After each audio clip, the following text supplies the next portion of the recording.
Hello students, ये जो मैं वीडियो लेके आ रहा हूँ बहुत ही इम्पोर्टेंट वीडियो है ऐसे विद्यार्थियों के लिए जो कि nits, Zeeman, RPSC first grade, second grade and other level stand and other competition exam की तैयारी कर रहे हैं। उनके लिए ये वीडियो बहुत ही इम्पोर्टेंट है। इस वीडियो को पूरा वॉच जरूर करें, ठीक है। और इस वीडियो को पसंद आए तो इसको सब्सक्राइब, लाइक, कमेंट्स जरूर करें। फर्स्ट इसमें कंपटीशन क्वेश्चन किट में आपको दे रहा हूं मोलरता तथा नॉर्मलता में संबंध, relation between molarity and normality. मोलरता नॉर्मलता में संबंध का ये जो मैं सूत्र है, ये ट्रिक्स के द्वारा मैं आपको बता रहा हूं। एन बराबर एम इंटू जेड, इसको याद कर लो, नमाज। एन बराबर एम इंटू जेड। एन का मतलब यह नॉर्मलता और एम का मतलब मोलरता और जेड का मतलब लवण के विलयन के लिए विलेय का अणुभार बटे विलेय का तुल्यांकी भार से ज्ञात करेंगे, ठीक है। और अम्ल के लिए क्षारकता होगी जेड और क्षार के लिए अम्लता होगी जेड। यहाँ जेड का मतलब एक बार फिर देखें कि लवण के विलयन के लिए अगर निकालना है तो जेड का मतलब यहाँ क्या है, ऐसे निकालेंगे विलेय का अणुभार बटे विलेय का तुल्यांकी भार, ठीक है। और अम्ल के लिए निकालने हैं तो जेड का मतलब क्या होगा, उसकी क्षारकता होगी। और क्षार के लिए निकालना है तो जेड का मतलब यहाँ क्या होगा, उसकी अम्लता होगी। ओके, तो ये जो ट्रिक्स मैं आपको बता रहा हूँ, इस ट्रिक्स को याद कर लो जिससे आपको बिल्कुल क्लियर हो जाएगा।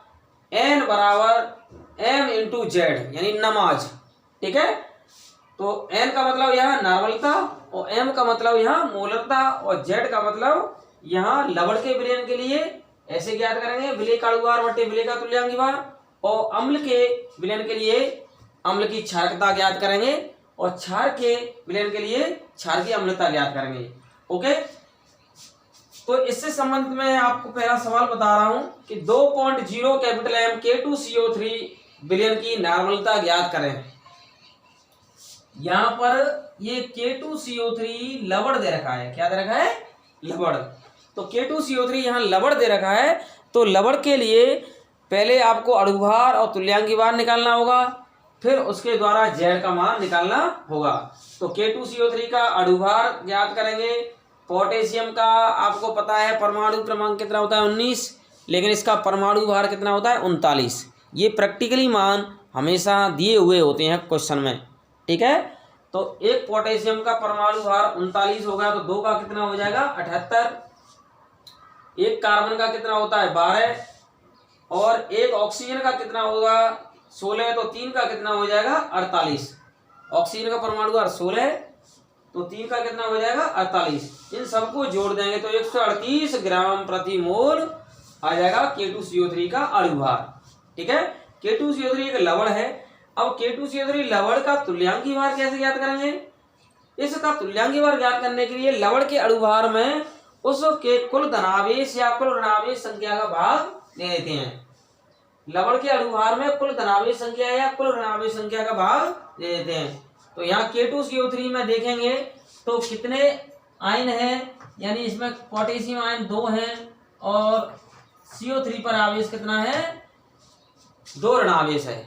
पोटेशियम कार्बोनेट K2CO3 में 2 धनावेश संख्या है और 2 ऋणावेश संख्या है, अर्थात 2 धनावेश संख्या अथवा 2 ऋणावेश संख्या दोनों में से किसी एक का भाग दे देते हैं किसके, लवण के अणुभार में। तो K2CO3 लवण के अणुभार में 2 धनावेश संख्या या 2 ऋणावेश संख्या का भाग दे देंगे, ठीक है। ये सरल तरीका है। तो 138 में 2 का भाग दे दें तो 69 ग्राम प्रति तुल्यांक। ओके, तो इस तरह से ये तुल्यांकी भार आ गया और पहला वाला ही अणुभार। अब अणुभार में तुल्यांकी भार का भाग दे देंगे तो जेड का मान निकलेगा। किसका मान निकलेगा, जेड का। तो इस सवाल को हम कर लेंगे इस तरह से, एन बराबर एम इंटू जेड, नमाज। एम का मान कितना है यहाँ, 2, और जेड का मान कितना है, 138 बट्टे 69। इसको भाग देंगे 69 का 138 में तो 2 आ जाएगा, ठीक है। 138 इस K2CO3 का अणुभार आया था और 69 69 क्या आया था, इसका तुल्यांकी भार। इसका इसमें भाग दिया तो 2 बार गया, तो 2 का 2 से मूलकता से गुणा हो जाएगा, तो 4 आएगी इसकी नॉर्मलता। तो कितनी आएगी नॉर्मलता? K2CO3 2.0 कैपिटल M K2CO3 विलयन की नॉर्मलता ज्ञात करेंगे। तो इसकी नॉर्मलता इस सूत्र से, ट्रिक्स से, N बराबर M इंटू जेड नमाज सूत्र से ज्ञात कर लेंगे। 2 गुणा 138 अणुभार हो गया K2CO3 का, और 69 इसका तुल्यांकी भार हो गया। इसको सॉल्व करेंगे तो 4N आएगा 4N। तो इसकी नॉर्मलता कितनी आएगी? 4N। ओके, इसको डायरेक्ट करने के लिए आपको ये देखना है कि K2CO3 में कितनी संयोजकता है दोनों पोटेशियम की। तो इससे जेड यहाँ संयोजकता भी दर्शाती है। जेड क्या है? संयोजकता। तो पोटेशियम की इसमें 2 संयोजकता होगी, एक पोटेशियम नहीं है, इसमें 2 हैं। एक पोटेशियम में 1, तो 2 पोटेशियम की 2 संयोजकता। तो 2 का गुणा कर दो, करेंगे ध्यान रखना कुल धनावेश संख्या या कुल ऋणावेश दोनों में से एक का, या तो धनायन के लिए करेंगे या ऋणायन के लिए। ठीक है, तो इस तरह से इसको सॉल्व कर लिया। अब अम्ल की नॉर्मलता कैसे ज्ञात करें? अम्ल की नॉर्मलता ज्ञात करने के लिए ये फॉर्मूला यूज करेंगे, मोलरता गुणा क्षारकता।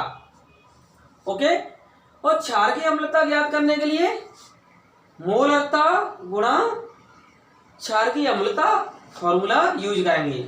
ओके, तो हम एक सवाल आपको बताते हैं कि 2.0 कैपिटल M H2SO4 सल्फ्यूरिक अम्ल विलयन की नॉर्मलता क्या होगी।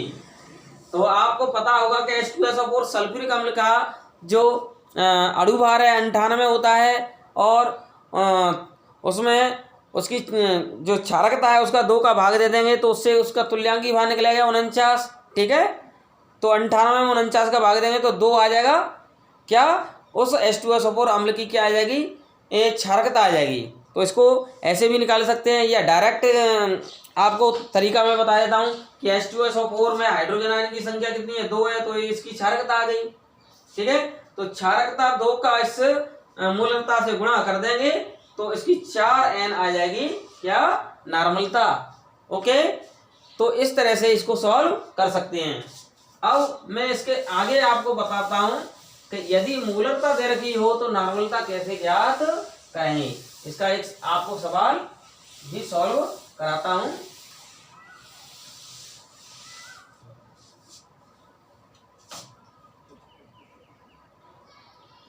.4 कैपिटल N H3PO4, चलो H2SO4 लेते हैं। H2SO4 विलयन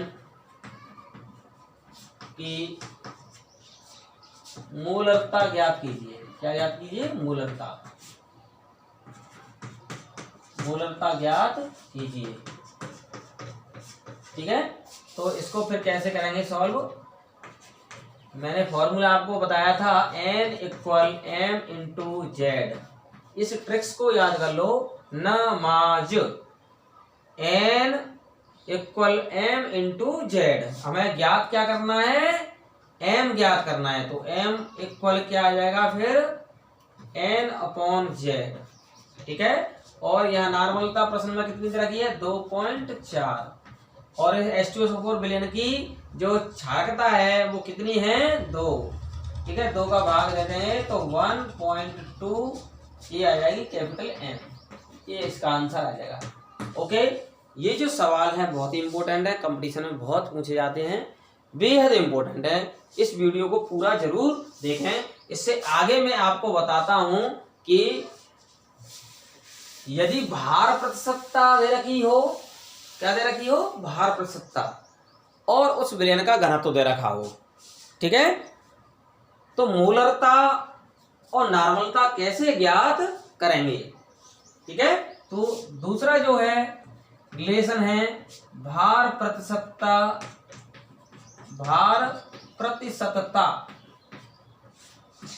मोलरता नॉर्मलता में संबंध। ये जो बहुत ही इंपॉर्टेंट टॉपिक हैं। ठीक है, रिलेशन बिटवीन वेट परसेंटेज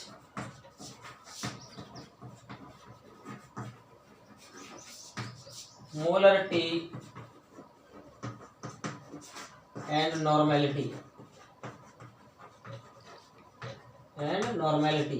ठीक है। तो देखिए मोलरता के लिए ये फॉर्मूला है, मोलरता इक्वल प्रतिशत W/W, ये होगी भार प्रतिशतता, इंटू विलयन का घनत्व, D का मतलब विलयन का घनत्व, इंटू 10 अपॉन विलय का अणुभार, विलय का अणुभार।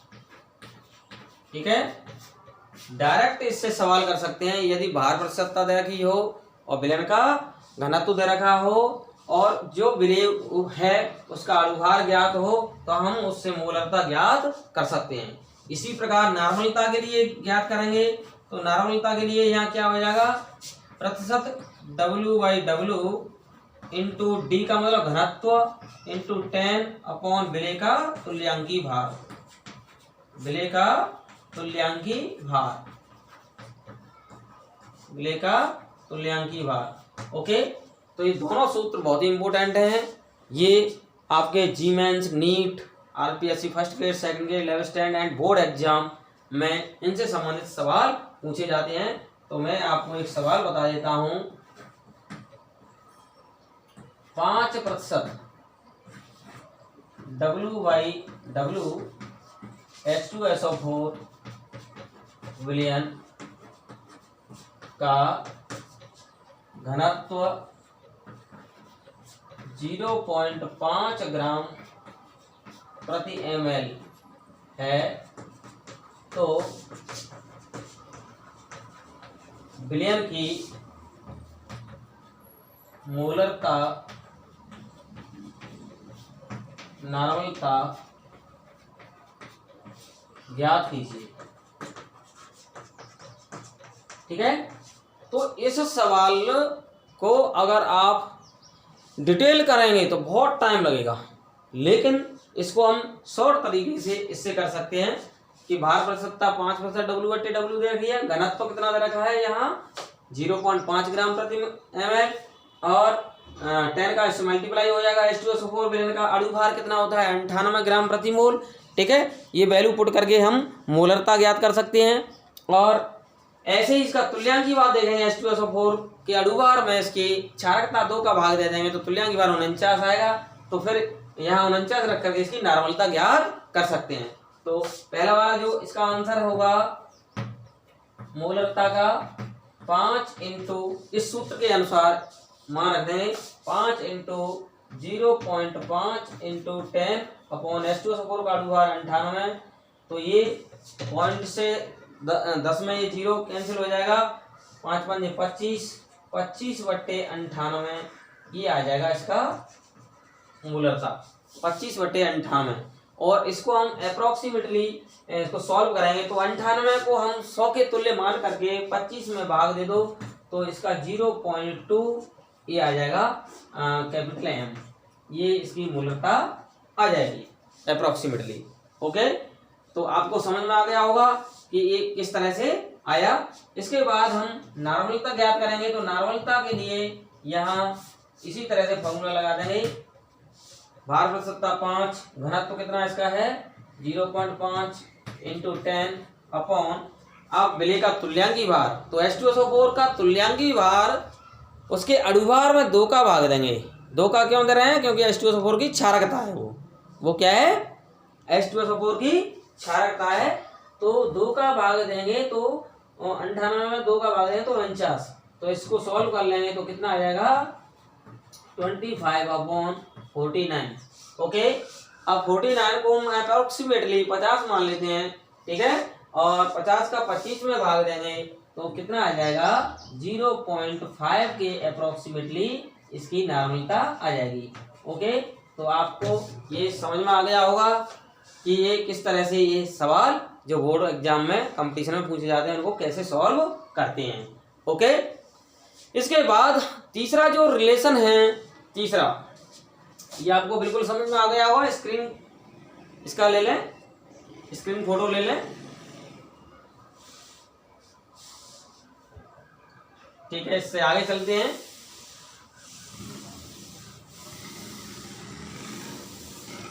तीसरा जो रिलेशन है वो है, अगर मोलरता समीकरण देखें, नॉर्मलता समीकरण देखें, तो वो क्या है? मोलरता समीकरण, मोलरता समीकरण, मोलरता समीकरण का मतलब मोलरिटी इक्वेशन। तो मोलरिटी इक्वेशन क्या है?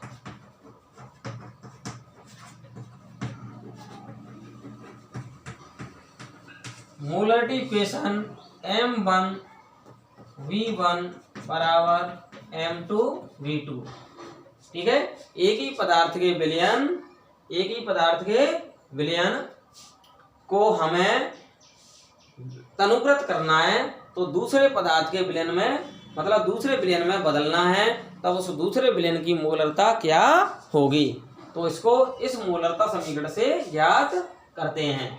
ठीक है, इसके लिए ये मोलरता समीकरण है। ऐसे ही हम नॉर्मलता समीकरण देखेंगे, तो नॉर्मलता समीकरण क्या हो जाएगा?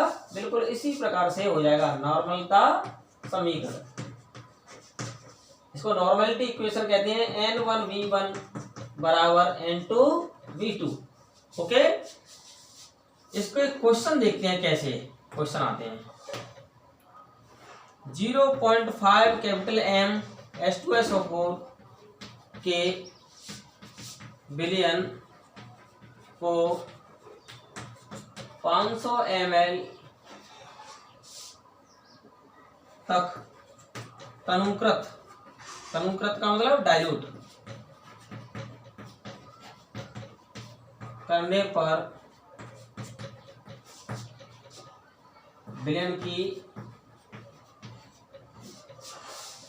प्राप्त विलयन की मोलरता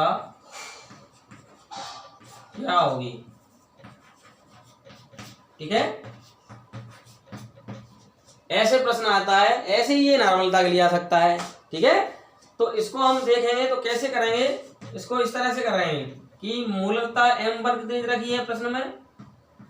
0.5 कैपिटल M, और H2SO4 विलयन का जो यहाँ H2SO4 विलयन है उसका 500 ml विलयन दे रखा है, यानी 500 ml विलयन को तनुकृत करने पर 0.5 कैपिटल M H2SO4 के विलयन के इसको थोड़ा सा करेक्शन कर लेते हैं। 0.5 कैपिटल M H2SO4 के 100 ml विलयन को 500 ml तक तनुकृत करने पर विलयन की मोलरता क्या होगी? ठीक है, तो यहाँ V1 कितना दे रखा है? V1 दे रखा है 100 ml, यानी 100 ml आयतन वाले 0.5 कैपिटल M H2SO4 विलयन है, उसको 500 ml विलयन में बदलना है। ठीक है, तो उसकी मोलरता क्या होगी? ओके, इस सवाल को ऐसे भी पूछा जा सकता है। कैसे पूछा जा सकता है कि 100 ml आयतन वाले 100 ml आयतन के 0.5 कैपिटल M H2SO4 को 500 ml तक तनुकृत, या 500 ml विलयन को 500 ml विलयन में तनुकृत करने पर प्राप्त विलयन की मोलरता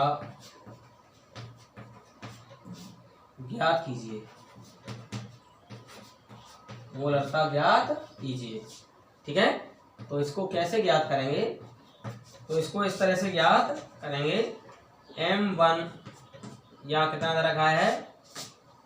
0.5 कैपिटल M। ठीक है, M1 कितना दे रखा है? 0.5 कैपिटल M। इसके बाद V1 कितना दे रखा है? यहाँ 100 ml। ठीक है, और M2 ज्ञात करना है, और V2 कितना दे रखा है? 500 ml। ओके, तो इस सवाल को यहाँ ऊपर वाला जो इक्वेशन है इसमें रख देते हैं। जो M1V1 बराबर M2V2 दे रखा है, उसमें इसको मान को रख देते हैं। तो यहाँ देखिए M1 का मान कितना है 0.5 इंटू V1 का वैल्यू कितना दे रखा है, V1 का वैल्यू यहाँ देखेंगे 100 ml कितना दे रखा है 100 ml इक्वल M2 आपको निकालना है और V2 का मान कितना दे रखा है यहाँ 500 ml। ठीक है, तो इसको सॉल्व कर लेते हैं। तो इसको सॉल्व कैसे करेंगे, M2 निकाल लेंगे, क्या याद कर लेंगे M2। इसको ऐसे सॉल्व कर लो, 2 0 से ये 2 0 कैंसिल हो गई। ठीक है, तो M2 इक्वल 0.5/5 ओके, तो 0.1 M आएगा आंसर। ओके, तो वास्तव में ये 0.5 कैपिटल M का जो H2SO4 का आयतन है वो 100 ml विलयन था, उसको 500 ml तनुकृत किया तो उसकी मोलरता कम हो गई।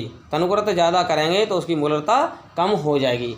ओके, अगर फोर्थ वाला हम देखें, अगर दो पदार्थों की मोलरता व आयतन दे रखी हो, दो पदार्थों के विलयन की मोलरता व आयतन क्रमशः M1, V1 तथा M2, V2 को मिश्रित किया जाए। क्या किया जाए, मिश्रित किया जाए तो प्राप्त विलयन की मोलरता कैसे ज्ञात करेंगे, प्राप्त विलयन की मोलरता ऐसे ज्ञात करेंगे कि दोनों विलयनों की जो मोलरता और आयतन है उनको पहले गुणा कर लेंगे पृथक पृथक और फिर उनको जोड़ लेंगे। ठीक है, M1 V1 plus M2 V2 upon और उनके कुल आयतनों को हम भाग दे देंगे। क्या कर देंगे, उनके कुल आयतन का हम भाग दे देंगे। तो कुल आयतन का भाग दे देंगे तो क्या आएगा यहाँ V1 प्लस V2, कुल आयतन का भाग दे दिया तो इससे हम निकाल लेंगे इसको विलयन की मोलरता। ऐसी नॉर्मलता के लिए बिल्कुल हो जाएगा, यहाँ M1 की जगह N1 और M2 की जगह N2, उसके लिए भी यही सेम रहेगा। तो इससे बहुत सारे कंपटीशन के क्वेश्चन सॉल्व होंगे। ये वीडियो आपको बहुत ही अच्छा लगा होगा, इसको आप याद कर लें। बोर्ड एग्जाम, जी मेंस, नीट्स सबके लिए इम्पोर्टेंट है।